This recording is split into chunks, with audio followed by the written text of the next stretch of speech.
We continue now at the top of Daf Kuf Mem Tes Amar Aleph Meseches Shabbos. This is Shabbos Daf 149a. The Gemara says, "My time," and what is the reason? Rashi says, "My time avalo min haksav." What is the reason that the Mishnah says that a person cannot read out of that which is written in terms of how many guests and how many portions he has? Why can't he read that from a document? Rav Bivi Amar Gezeira Shemiyimchuk. Rav Bivi says the reason is because we're afraid he may erase. Rashi says, "Shemiyimchuk min ha'orchen." He'll erase from the list of guests. Sheyira shalohechin lam kol tzarcham. He'll see he didn't prepare enough. V'yischarich azim yosem min haroy v'yimchuk min haksav kedei shelo yikrem hashamish. He's going to regret that he invited so many people, so he'll erase some so that the shamish won't call out their names. So that's according to Rabbi Bivi. The reason is we're afraid he's going to erase that which is written down. Abaya says, the issue is we're afraid if he reads from this document, he'll read from shtaros. And that's going to be a problem to read from shtaros because it's an issue of getting into mekach umemkar on Shabbos. Rashi says,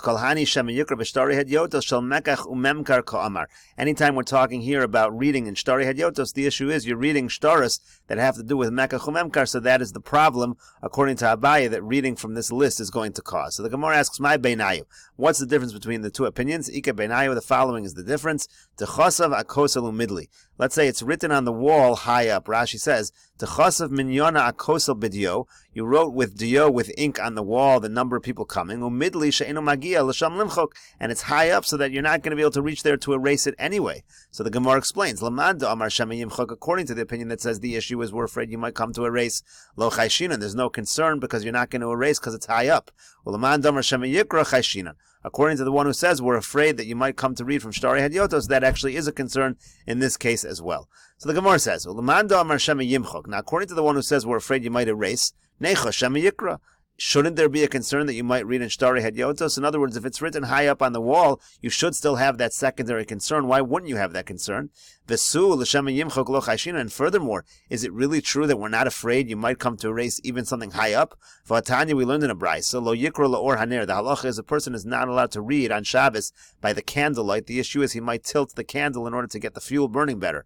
V'yamar Rab, and Rabba says, afilu gavoa shtei komos, afilu gavoa shtei mardos, afilu asara botim zel gabe zeh, lo yikra. Even in situations where it's very high up, you're still not allowed to read. Even if it's like 10 stories high, 10 houses high, you're still not to read from there. It doesn't matter the fact that it's high and you can't reach the candle. It's still a problem. So the same should be true if it's an issue that you might come to erase. Who cares how high it is? That doesn't seem to make a difference when it comes to these kind of gezeras.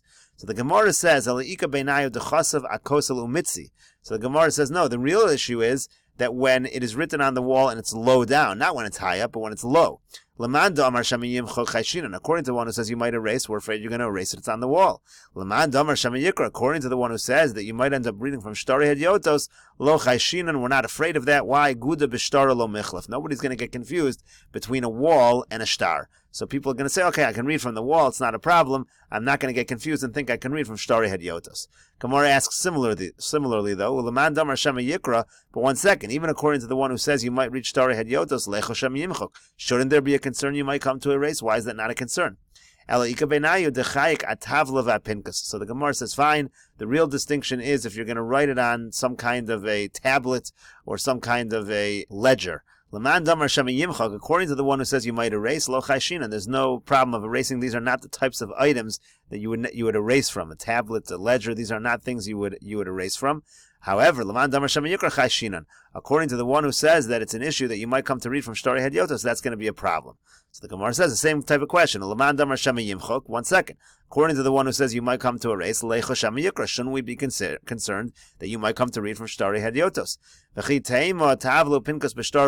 Now maybe you'll say, well, when it comes to a tablet and a ledger, you're not going to get confused between that and Shtari Hadyotos.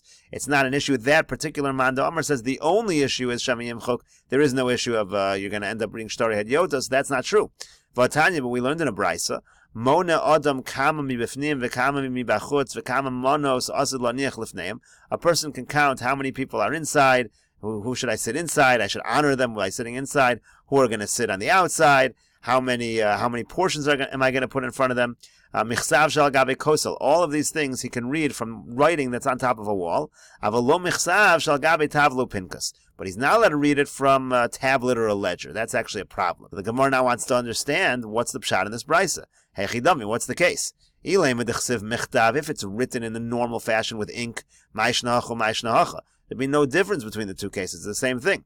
Elalav dechayik. Obviously, it's carved. V'katani michsav shal gabe hakosel, avalo michsav shal gabe tavlu pinkas. And what does it say? It says you can read from that which is on the wall, and not that which is on the tablet and the ledger. And as Rashi explains, avalo michsav shal gabe tavlu pinkas, deguda b'shtar lo michlef, because even though a wall and a shtar don't get confused, aval tavlu pinkas michlef. But when it comes to a tablet and a ledger, there will be a source for confusion. So clearly, at least according to this brisa, there you can't say that we don't get confused between a tablet and a ledger and reading from other stars. That is certainly not the case.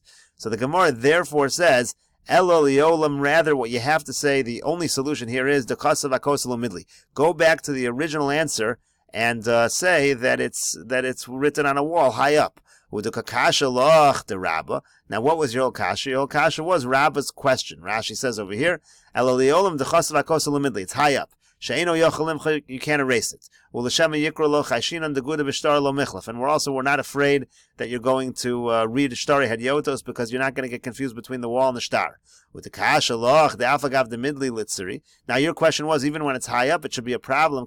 Just like Rabba said, because he said by candle, even if it's 10 stories high, it's a problem. So therefore, what was the whole issue? The whole issue was no matter how high it is, there should always be a problem of Shem and Yimchok. So in terms of that kasha, the Rabba Tanoihi, Rabba's principle that it doesn't matter how high up it is, that's actually a machlokas Tanoim.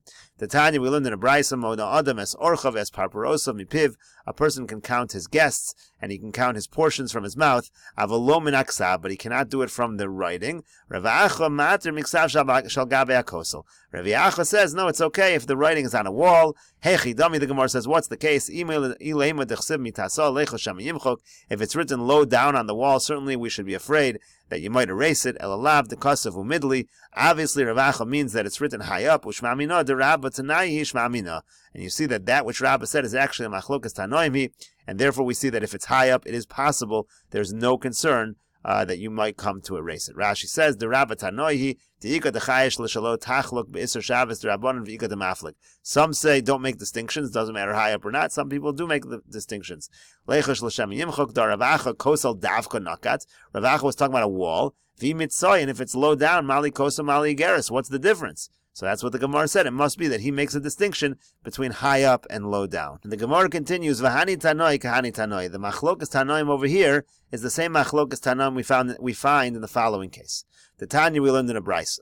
Ein roin b'mara b'Shabbos. You're not allowed to look in a mirror on Shabbos. Rashi says, Ein roin b'mara, mirror, it's a mirror. L'fi sharoa b'mara, einot tzarech el sakin saras rosho zakana. Why are you looking in the mirror?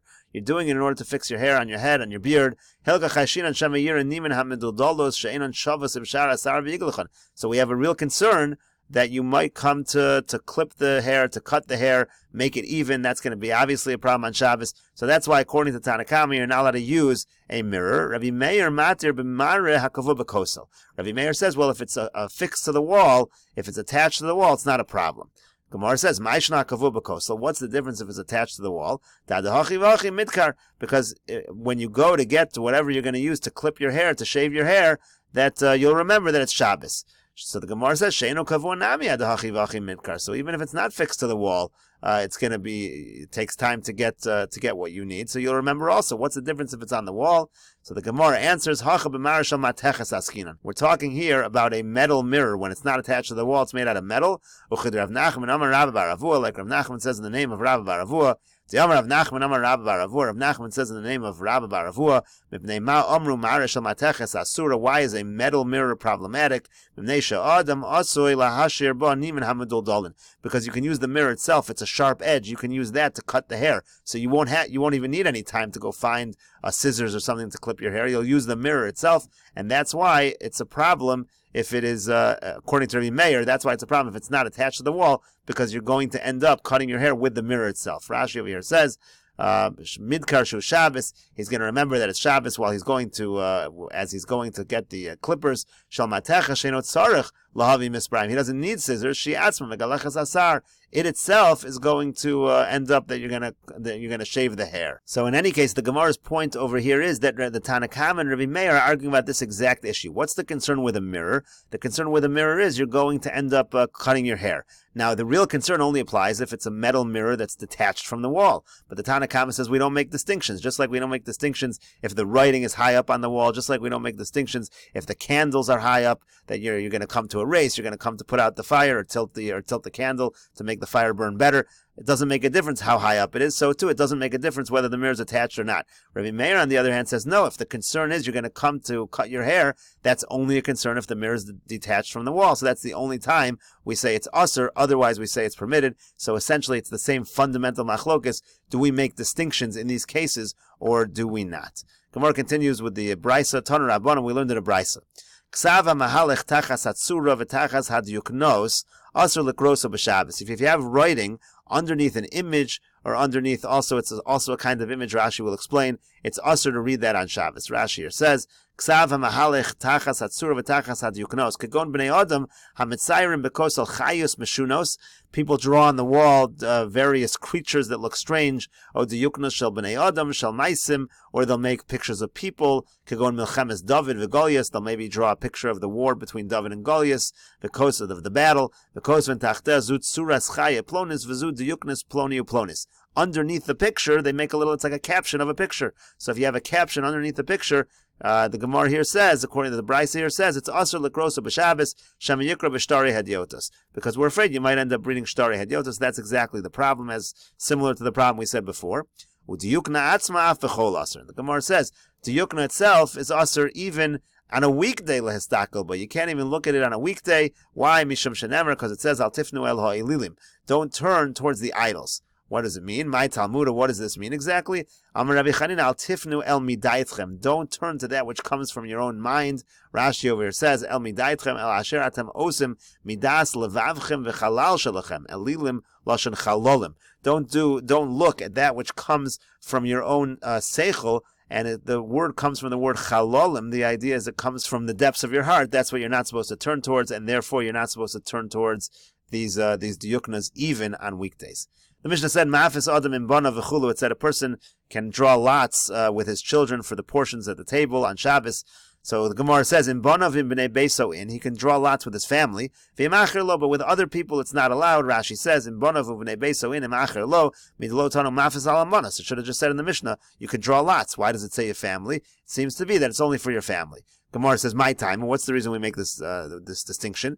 Rav Yehuda Amar Shmuel. It's like Rav Yehuda says in the name of Shmuel. Damar Rav Yehuda Amar Shmuel. Rav Yehuda says in the name of Shmuel. B'nei chabur hamakpidin zeh al zeh over misham mido, misham mishkol, umisham minyan, umisham lovin uparn b'yontif.